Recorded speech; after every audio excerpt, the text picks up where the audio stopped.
খাদ্যৰ সন্ধানত এতিয়া জনাঞ্চলত পিটপিটাই ফুৰিছে বৃহৎ বনৰীয়া হাতীৰ জাকে মই প্ৰবীণক দেখুৱাবৰ বাবে অনুৰোধ কৰিছোঁ। এই মুহূৰ্তত আমি দেখা পাইছোঁ চাহ বাগিচাৰ যি পথ, সেই পথত এটা বৃহৎ বন্য হস্তীৰ জাক লেটেকুজান চাহ বাগিচাত আছে। আৰু আজি বহুদিন হ'ল এই হাতীৰ জাকটোৱে এই স্থানত আশ্ৰয় লৈ থকা ভোকাটোৰ এই হাতীৰ জাকটোৱে আজি বহুদিন ধৰি আচলতে খাদ্যৰ বাবে চাহ বাগিচাৰ মাজত এনেধৰণে বিচৰণ কৰি আছে।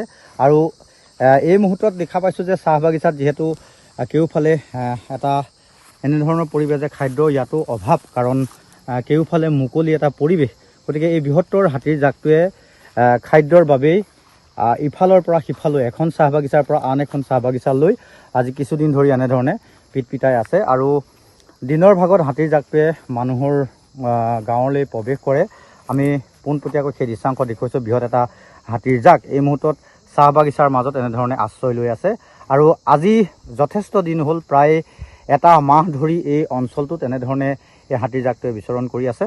বহুসংখ্যক পোৱালিও আছে আৰু যথেষ্ট প্ৰকাণ্ড হাতীও আমি দেখা পাইছোঁ। কিন্তু আটাইতকৈ ডাঙৰ কথাটো হ'ল যে চাহ বাগিচা অঞ্চলসমূহো এতিয়া যিহেতু খৰাং হৈ পৰিছে, কেউফালে শুকান এটা পৰিৱেশ, তাৰ মাজতে এই হাতীৰ জাকটোৱে খাদ্যৰ বাবে এনেধৰণে বিচৰণ কৰি থাকিব লগা হৈছে। আৰু বনাঞ্চলসমূহ যিহেতু সংকুচিত হৈছে জনাঞ্চলত, সেইবাবে হাতীৰ জাকে প্ৰৱেশ কৰি এখন চাহ বাগিচাৰ পৰা আন এখন চাহ বাগিচালৈ এনেধৰণে বিচৰণ কৰি থকা পৰিলক্ষিত হৈছে। আমি দেখুৱাইছোঁ নিউজ লাইভৰ দৰ্শকক এই বৃহৎ এটা হাতীৰ জাক কেইবাটাও ভাগত বিভক্ত হৈ এনেধৰণে চাহ বাগিচাৰ মাজত আজি কিছুদিন ধৰি আশ্ৰয় লৈ আছে খাদ্যৰ বাবেই। আৰু এই হাতীৰ জাকটোক মাজে সময়ে কিছুসংখ্যক লোকে কলগছ দিয়ে বা হাতীৰ জাকটোৱে ইয়াৰ যিবোৰ হোলা অঞ্চল আছে সেই হোলাসমূহত যি পায় তাকেই খাদ্য হিচাপে গ্ৰহণ কৰাৰ কাৰণে আচলতে চেষ্টা কৰি থাকে। আৰু কোনো লোকে আচলতে হাতীৰ জাকটোক কেতিয়াও আমনি নকৰে, কাৰণ হাতীৰ জাকটোৱে খাদ্যৰ বাবেই যে এনেধৰণে চাহ বাগিচা অঞ্চলসমূহত বিচৰণ কৰে সেইটো প্ৰকাশ পায়। কিছু আমি দৃশ্য দেখা পাইছোঁ যে ইয়াত কলগছ কিছুসংখ্যক লোকে হয়তো হাতীক খাবৰ বাবে দিছিল, আৰু সেই কলগছকে এই মুহূৰ্তত হাতীৰ জাকটোৱে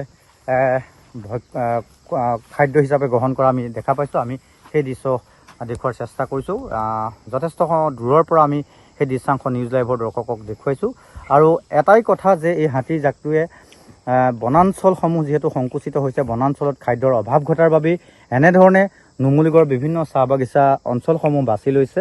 আৰু সেই চাহ বাগিচা অঞ্চলসমূহো দেখা গৈছে যে বৰষুণ যিহেতু বহুদিন নাই, খৰাং হৈ পৰিছে, গতিকে খাদ্যৰ ক্ষেত্ৰত যথেষ্ট সমস্যাৰ সন্মুখীন হৈছে। সেইবাবে কিছুসংখ্যক লোকে কলগছ আনি দিয়ে বা সেই কলগছো খোৱা পৰিলক্ষিত হৈছে। আমি দেখা পাইছোঁ এই স্থানত হয়তো কিছু লোকে ইয়াত কলগছ দি গৈছিল আৰু সেয়া হাতীয়ে খুব আপোন মনে খুব আগ্ৰহেৰে খোৱা পৰিলক্ষিত হৈছে। যথেষ্ট সংখ্যক হাতী আছে।